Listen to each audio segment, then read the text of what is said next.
Nakakatanggap po ba kayo ng envelope kay ASEC Paharta? Yung totoo po, ma'am. Remember, you are under oath.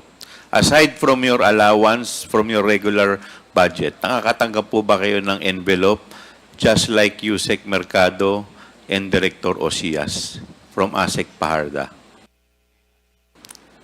Yes, sir. Magkakano? Minimal amount lang po. Which is, how much po?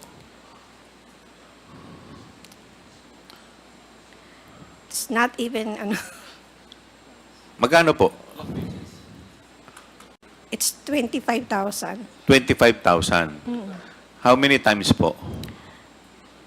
If you could recall.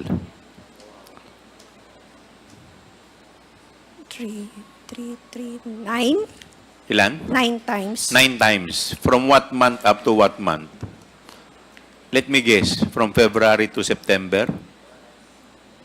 I think so, sir. So, nung September po, tumigil na. Yes, Your Honor. Just like Yusek Mercado. Tama po ba? Yes, Your Honor. So, thank you po.